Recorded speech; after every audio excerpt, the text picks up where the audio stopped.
Sa pamilya, nag-uumpisa ang unang karanasan sa buhay.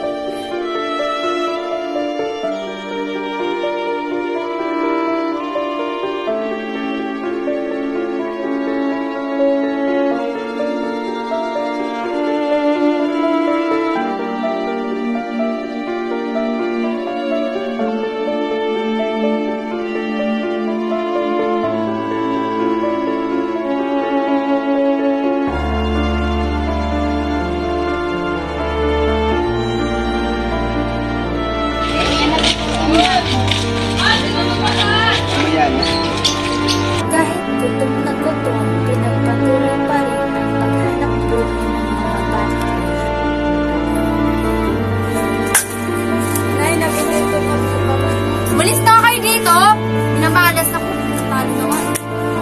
Habang ang kanilang nanay ay nagsusugal, ang kanilang tatay ay naglalasing. Walang magawa ang mga bata kaya natuto silang tumayo sa sarili nilang paa. Hoy! Kayo ba yung anak na Jensen? Pakisabi sa nanay niyo ang dami niyo ng utang sa akin. Kung ayaw niyo magbayad, best isa sa inyo ang kukunin ko at ibebenta. Tiniis ng mga bata ang pagmamaltrato sa kanila ng ibang tao. Kawawa! Kahit pang-aapi, tinatanggap na lamang nila. Nako, hintayin na lang natin sila ng Nang makauwi sa bahay, hinintay na lamang nila ang kanilang mga magulang.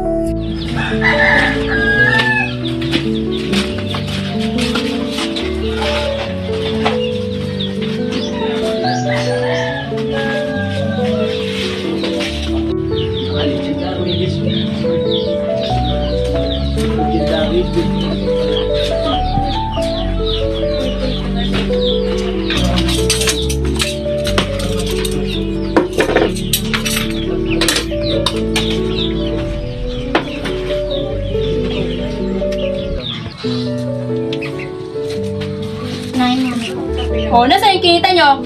Kahit napagkita namin. Bakit yan lang? Pinambili na po kasi namin ng pagkain at saka po nagugutom na po kasi si Bunso. Wala akong pake. Di ba sabi ko sa inyo, lahat ng kinita nyo ibibigay nyo sa akin? Walang kwenta. Di nila inaasahan ang mangyayari kaya sila'y tumahimik na lamang.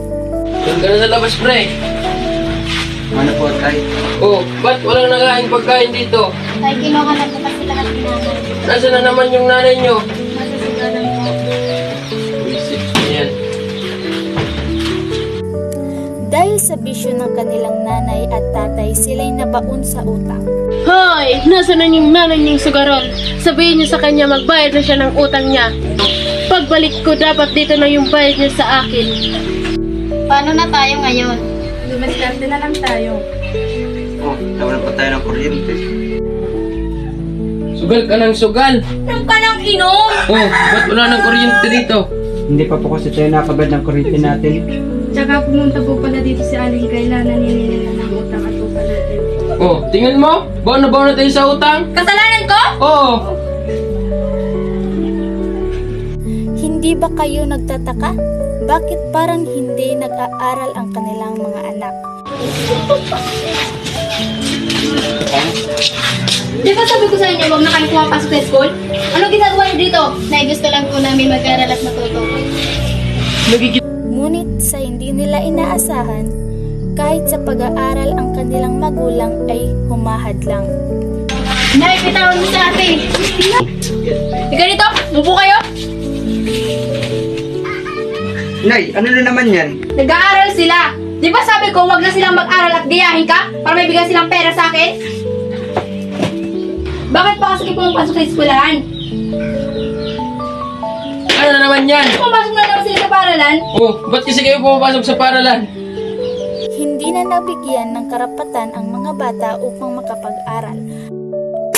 Nasaan ang pangbayad ng upa nyo at utang nyo? Kailangan ko na ngayon para pangbayad ng riband ko. Wala! Wala kayong pera! Best, pasensyahan tayo, kukunin ko si Julian. Bitawan mo ako! Nay, ba't kayo pumayag? Wala kayong kwenta na! At tuluyan na ngang kinuha ang kaniyang kapatid. Dito yung bahay ko.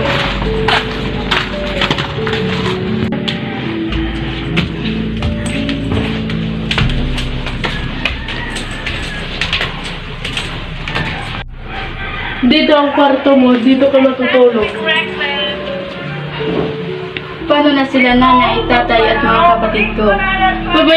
Pabayaan mo sila sa buhay nila. Basta ikaw, papaaralin ko.